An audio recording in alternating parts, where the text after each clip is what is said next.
one of the core ideas of Chinese Buddhism is that all living beings have Buddha nature.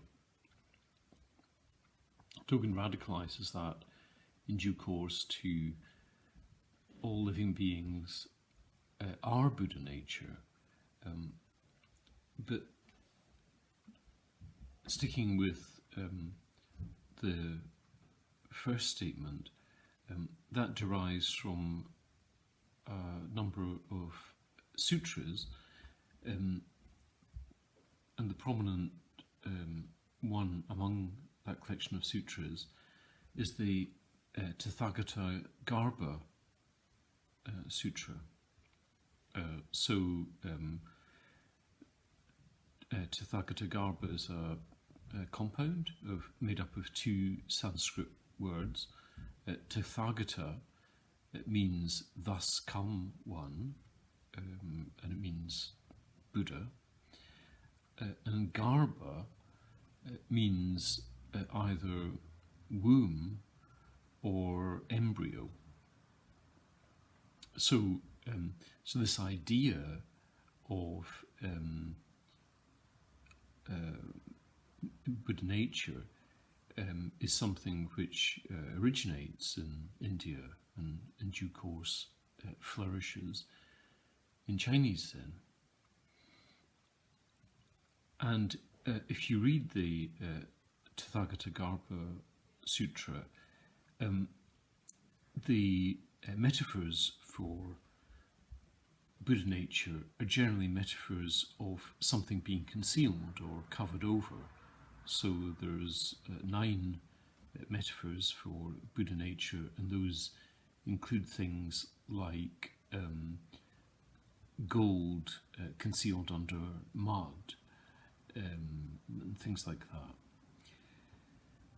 But I think it's interesting if we take the term Tathagatargarbha seriously.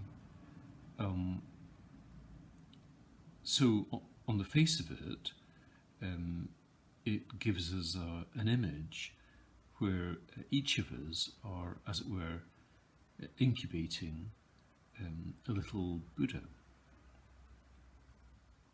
But the whole point of a Buddha is that it's a being that understands that he has no self-nature. So your little incubating Buddha and my incubating Buddha and everybody's incubating little Buddha is effectively the same Buddha.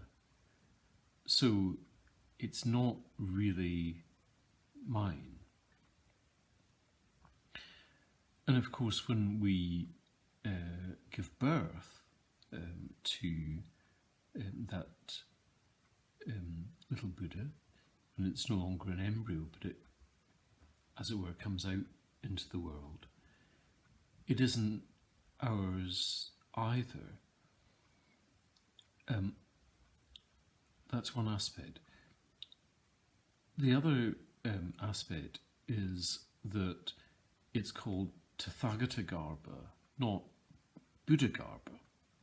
So there's a deliberate choice of words to emphasize the thusness of this little Buddha, the isness of it.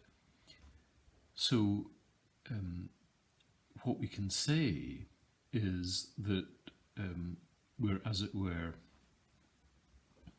incubating this thusness, and we can give birth to it. And how would we do that? Well, quintessentially, I think we do it when we sit. So when we're sitting, we're, as it were, leaping out of ourselves. Although we're standing, sitting still, we're leaping out of ourselves in the sense that we're unconstrained by our karma, so our likes, our dislikes, our memories, our dreams, all of that. We just allow to just be in this open, wide awareness of practice.